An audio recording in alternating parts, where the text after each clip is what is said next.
is BTV, your home for memorable entertainment.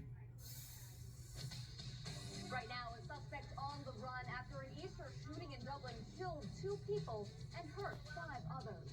Big plans to change education in Macon. An educator now looking where to put up a charter school. And time to change your passwords. A massive AT&T data breach, putting your information into the hands of hackers.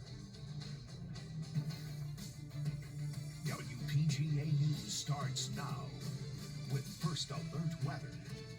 Well, we are lucky. It is a beautiful spring night here in downtown Macon, but that will all start to change this time tomorrow night. This is WPGA News at 10. Thanks for joining us here. I'm Savannah Louie. We're expecting storms to roll in late tomorrow night. That's why we have Tuesday as a First Alert Weather Day. First Alert meteorologist Patrick Keith's going to explain what all of that means for us. Hey, Patrick.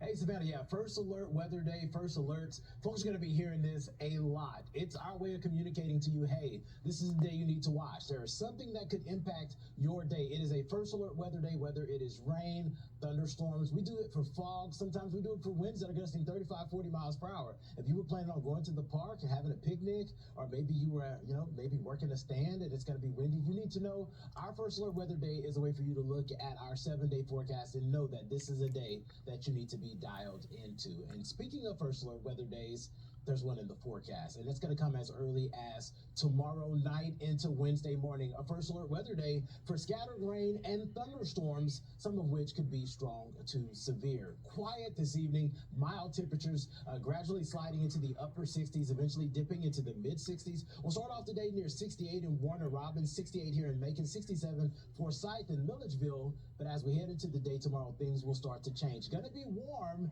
for the bulk of the day and dry, but as we head through the overnight hours, rain and thunderstorms moving through. Some of them will be strong to severe. Going to time them out for you coming up in just a few minutes. Alrighty, Patrick, we'll see you soon. Right now, police are on the hunt for the person who shot 7 people in Dublin early Easter morning. The Georgia Bureau of Investigation says all of this happened just before 2 a.m. in the 500 block of West Avenue. A car pulled up to that home and started shooting. 23-year-old Maori Ellington and 24-year-old Sacred Brown died at the scene. 5 others were shot and taken to the hospital. 4 of them are still there recovering. If you have any information about that shooter, call GBI or the Dublin Police. New tonight, a former Bibb County teacher inspired to create a new charter school for your kids. There's only one other charter school in Macon-Bibb County. WPGA's Tanya Motorzitsky tells us why this education will be the first of its kind in Macon.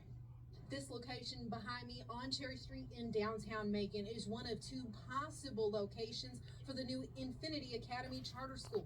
Now, the other possible location is just down the street, still in downtown, because the founder tells me that he wants to really have a STEAM and business-focused curriculum. While downtown continues to attract new businesses, visitors, and people every night, a former Bibb County School District teacher says it's also a good location for a new elementary school. I think part of the problem with schools today that we serve students in a very traditional way. Students are no longer traditional. That's Dr. Christopher Holmes, founder of Infinity Academy Charter School, which is science, technology, engineering, the arts, and mathematics. One of the things that I think would be very powerful is that if students see themselves as agents of change. So when they see problems in STEAM education, they will also identify problems within the community that they can be a part of assisting and creating options for solutions. It's a kindergarten through 5th grade campus. With campus being downtown, Holmes says the location allows access to the arts, music, and businesses, which is included in the hands-on learning initiative, in hopes to open kids' minds to what they can do globally. The idea of what you say restoring culture, we like to say that we're valuing identity. And so we're not trying to tell students who they are, we're helping them to discover who they are. And one of the ways of doing that is through education and exposure and access. Classes start in the fall of 2025. Holmes says he will take the summer to decide which location he'll buy with loans and some of his own money. I'm Tanya Motorzitsky, WPGA News.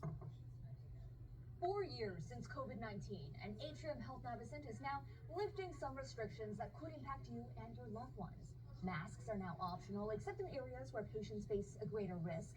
The medical center is also dropping its limit of 4 visitors a day. The decision to lift restrictions